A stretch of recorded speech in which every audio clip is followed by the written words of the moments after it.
हिरण्यकश्यप यहाँ नहीं है तो उनको पकड़ करके डाल दिया था। तब देव ऋषि नारद बाबा ने इंद्र को समझाया और कुछ दिनों के लिए अपने आश्रम पे रखा। और उसके बाद हिरण्यकश्यप जब वापस आ जाता है ना तो रानी कयाधु भी अपने महलों को वापस चली जाती है। भक्तों, दिन व्यतीत हुए, समय व्यतीत हुआ, 9 महीने पूरे हुए।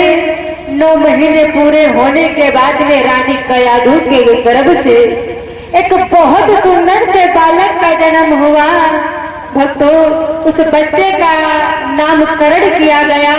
उस बालक का नाम जानते हो क्या रखा गया?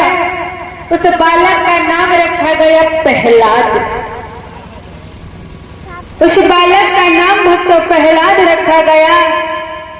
धीरे धीरे वो बच्चा सयाना हो जाता है। बेटा प्रहलाद थोड़ा बड़े हो जाते हैं तो उनका नाम पाठशाला में लिखवा दिया जाता है। पाठशाला में पढ़ने के लिए भेजा जाता है। कहाँ? गुरु शुक्राचार्य के पास। गुरु शुक्राचार्य के पास बेटा प्रहलाद का नाम लिखवा दिया जाता है। वहां पे पढ़ने के लिए जाते हैं। और भक्तों, ध्यान दीजिएगा कथा पे कि जिस रास्ते से बेटा प्रहलाद पढ़ने के लिए जाते थे ना, उसी रास्ते में एक कुम्हारिन का घर पड़ता था। एक कुम्हारिन का भक्तों घर पड़ता था। तो एक दिन बेटा जब पढ़ने के लिए जा रहे थे ना तो बेटा को आवाज सुनाई दी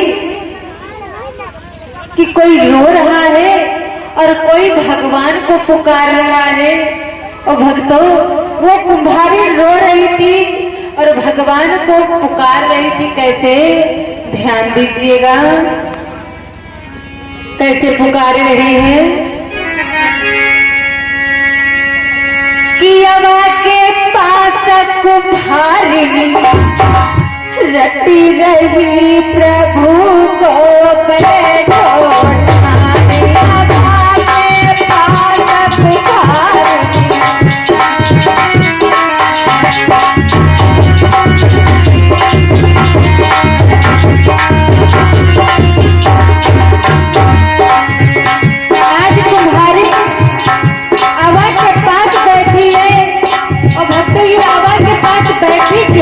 जानती हूँ?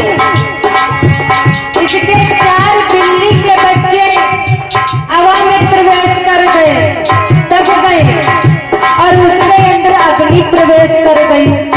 और जब अग्नि प्रवेश कर गई ना तो कुम्हारिन भगवान से प्रार्थना कर रही, प्रभु मेरे बच्चों को बचा लो, मेरे बच्चों की जान को बचा लो। और कुम्हारिन प्रार्थना कर रही है कैसे?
जाती जा